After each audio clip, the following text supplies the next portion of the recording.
In the arid heat of the Middle East, Captain James "Jimmy" Daniels stood amidst the dusty remnants of a once bustling village. The Syrian civil war had ravaged the area, turning homes into rubble and dreams into nightmares. James had seen the devastation of war many times, but this assignment was different. His unit, the 3rd Special Operations Group, had been deployed on a new mission: to dismantle a human trafficking ring that was exploiting the chaos of the region. James's commanding officer, Major Susan Carter, briefed the unit under the shade of a tattered tent. Intel suggests that a local warlord, Hadi al-Masri, is behind the trafficking operations. He's abducting civilians, selling them into slavery, and funding his militia with the profits. Our job is to find and rescue these victims, and put an end to al-Masri's reign of terror. The weight of the mission bore heavily on James. His mind flashed back to a similar operation in Afghanistan, where they had saved dozens of women and children from a similar fate. The memory of the grateful faces fueled his resolve. He knew the horrors of trafficking went beyond physical chains. They shattered souls and crushed spirits. As night fell, James and his team moved stealthily through the darkness. The village ahead was al-Masri's stronghold, heavily guarded and fortified. The operation had to be swift and precise. Their plan was to infiltrate the warlord's compound, gather intelligence, and rescue the captives. Failure was not an option. Under the cover of night, the team navigated through narrow alleyways, avoiding patrolling guards.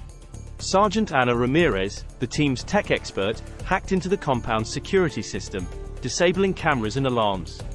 They reached the outer wall, where Private Malik Khan, the demolitions expert, silently breached the barrier with a controlled explosion.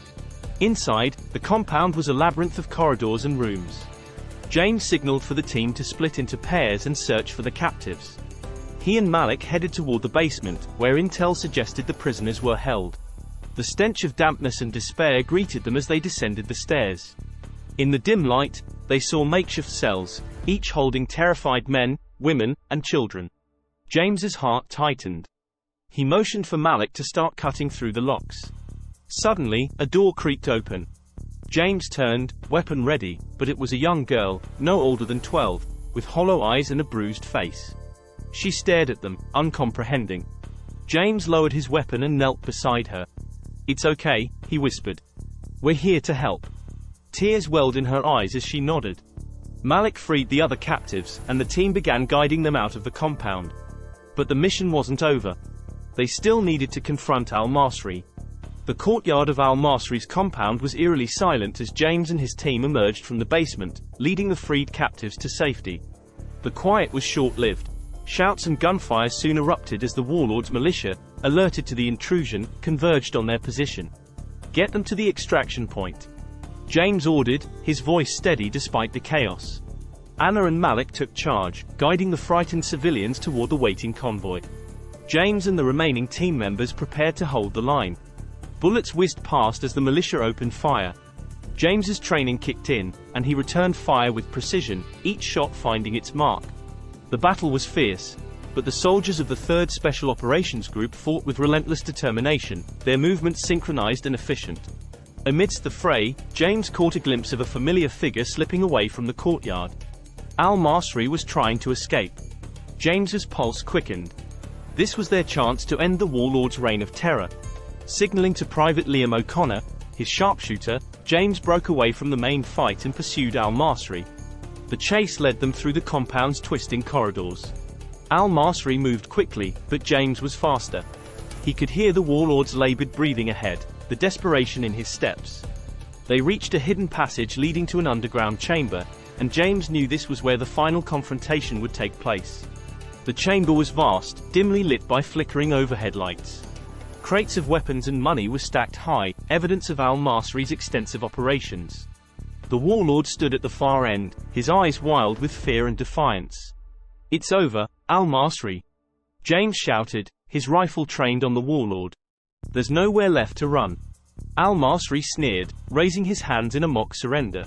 "You think killing me will stop this? There are always more like me." James's grip tightened on his rifle. The warlord's words were a bitter truth, but James knew they couldn't let that deter them.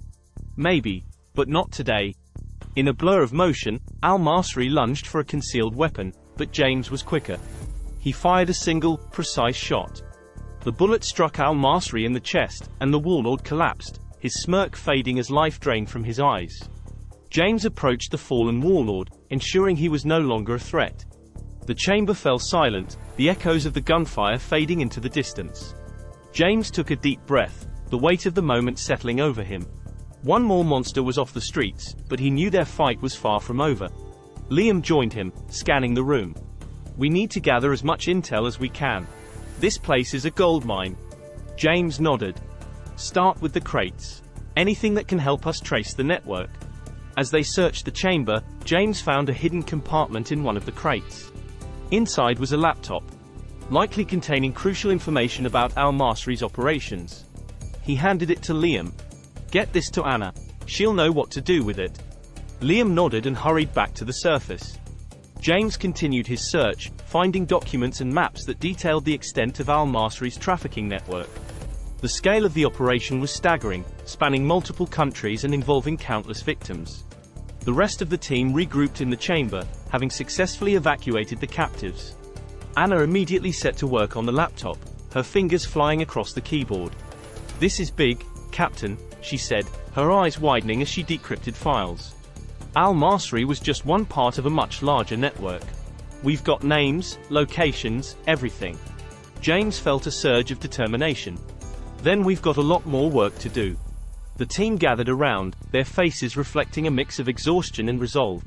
They had won a significant battle, but the war against human trafficking was far from over. James knew they had to keep fighting, to dismantle the network piece by piece, until every victim was freed and every trafficker brought to justice. As they prepared to leave the compound, James took one last look at the fallen warlord. Al-Masri's death was a victory, but it was also a reminder of the darkness they were up against. With renewed resolve, James led his team back into the night, ready to face whatever challenges lay ahead. Their mission was clear: to stand against human trafficking, no matter the cost. And they would do it, one rescue at a time. Back at their base, the air was thick with a mix of exhaustion and relief. The rescued captives were tended to by medics, given food, water, and clean clothing. For many of them, it was the first sign of kindness they had encountered in months, perhaps years. James watched as a young boy, no older than 7, devoured a meal with an intensity that made his heart ache. The boy's eyes, once hollow and empty, now sparkled with a glimmer of hope. Major Carter assembled the team for a debriefing. "Excellent work out there," she began, her tone one of stern admiration. "We hit al-Masri hard, but as Captain Daniels discovered, this operation is part of a much larger network. We have their files, their contacts. This isn't just about one warlord, it's about dismantling an entire system of evil." Anna stepped forward, her face illuminated by the glow of her tablet. "I've decrypted more of the files we found. Al-Masri was connected to several key figures across multiple countries. We've got names, transaction records, even communication logs.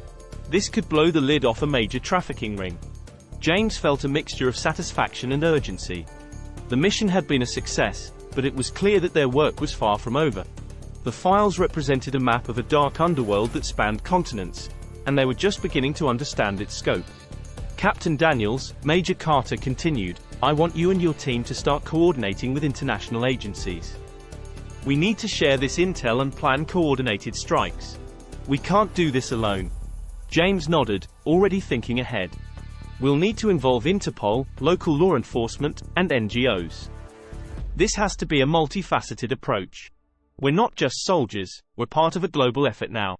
As the team dispersed to their various tasks, James took a moment to check on the rescued captives. He found the young girl who had first approached him in the basement. She was sitting with a group of women, her eyes brighter now but still holding shadows of fear. James knelt beside her. "Hey there," he said gently. "How are you holding up?" She looked at him, her small hands clutching a blanket tightly. "Better, thank you. What happens to us now?" James smiled reassuringly. "You're safe now. We're working with people who will help you find your families, get you medical care, and start a new life.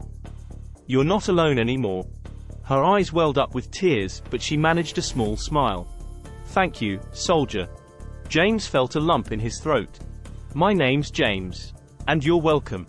Over the next few weeks, the base buzzed with activity. The rescued captives were gradually transferred to various humanitarian organizations that specialized in rehabilitating trafficking survivors. James and his team worked tirelessly, sifting through the data they had recovered, planning operations, and coordinating with international partners.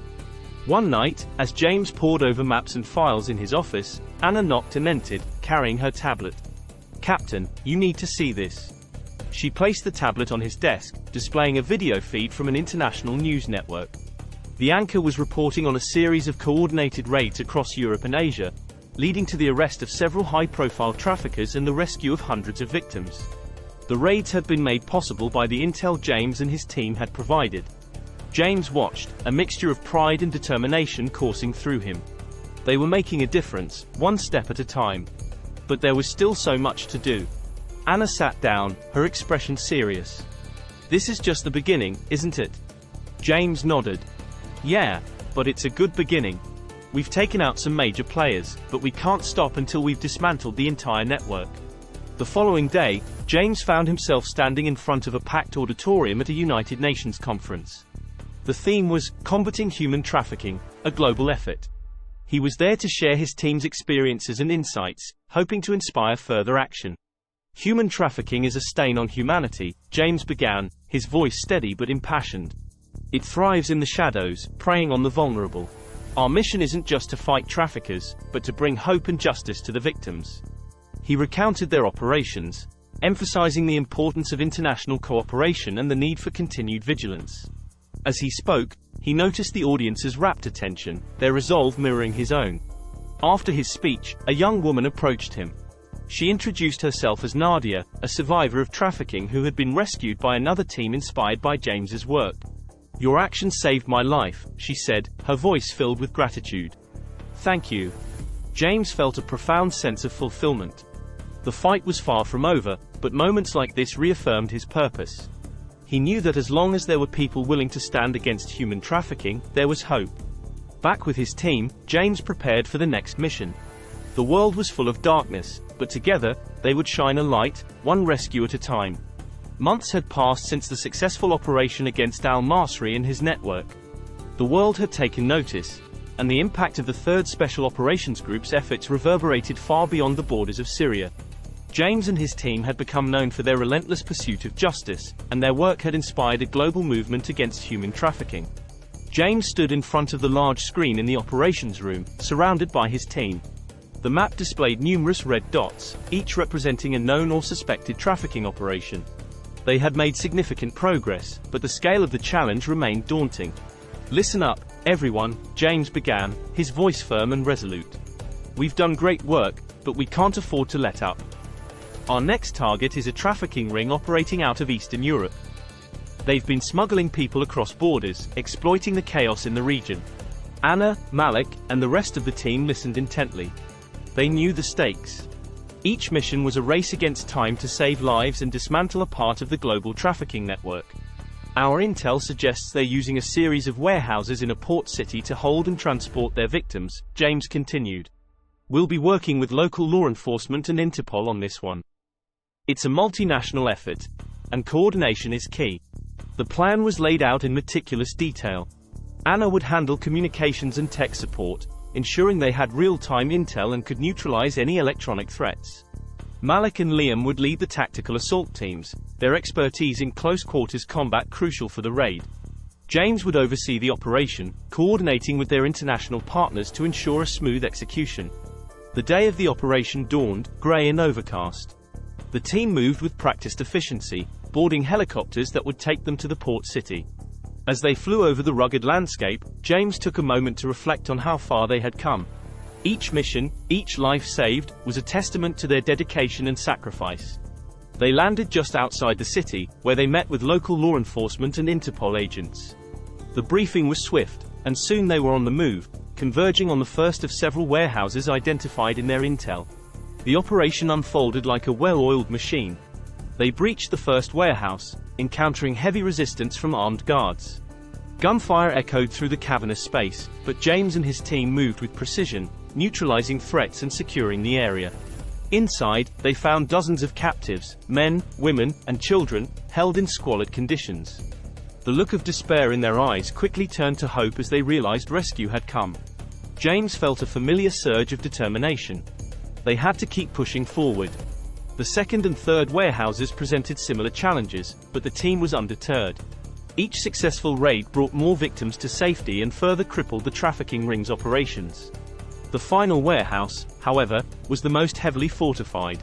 As they approached, James knew this would be the decisive confrontation. "Stay sharp," he instructed his team. "We're almost there. Let's finish this." They breached the entrance, met with a hail of bullets. James led the charge, his rifle barking in controlled bursts. The fight was intense, but the training and camaraderie of his team carried them through. They advanced steadily, pushing the traffickers back and securing the warehouse room by room. In the heart of the warehouse, they found the ringleader, a man known only as Victor. He was attempting to flee through a hidden tunnel, but James was ready. He tackled Victor, pinning him to the ground. "Going somewhere?" James growled, securing Victor's hands with zip ties. Victor spat curses in multiple languages, but James remained focused. "You're done," he said, his voice cold. "Your operation is finished." With Victor in custody and the remaining captives freed, the team regrouped outside. The local law enforcement and Interpol agents congratulated them. But James knew this was just one victory in a much larger war. Back at their base, the mood was one of quiet satisfaction.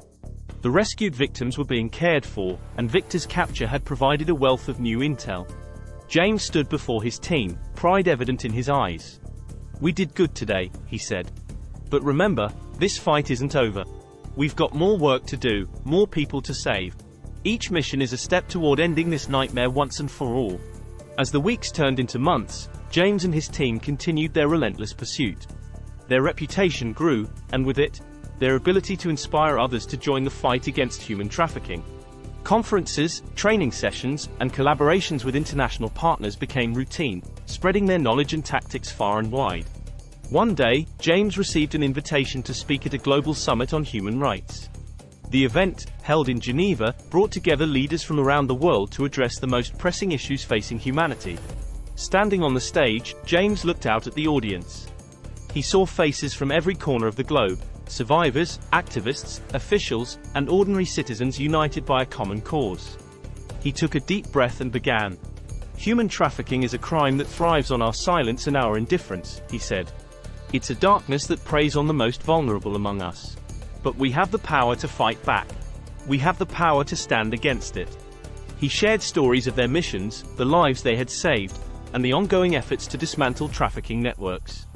He spoke of the importance of global cooperation, of not turning a blind eye, and of the relentless pursuit of justice. After his speech, James was approached by Nadia, the survivor who had thanked him months earlier. She was now an advocate, working to help other survivors rebuild their lives. "Your words give us hope," she said. "Thank you for fighting for us." James felt a profound sense of fulfillment. The fight was far from over, but moments like this reaffirmed his purpose. He knew that as long as there were people willing to stand against human trafficking, there was hope. Back with his team, James prepared for the next mission. The world was full of darkness, but together, they would shine a light, one rescue at a time. The battle against human trafficking was a long and arduous one, but with unwavering determination and unity, they would continue to make a difference, one life at a time.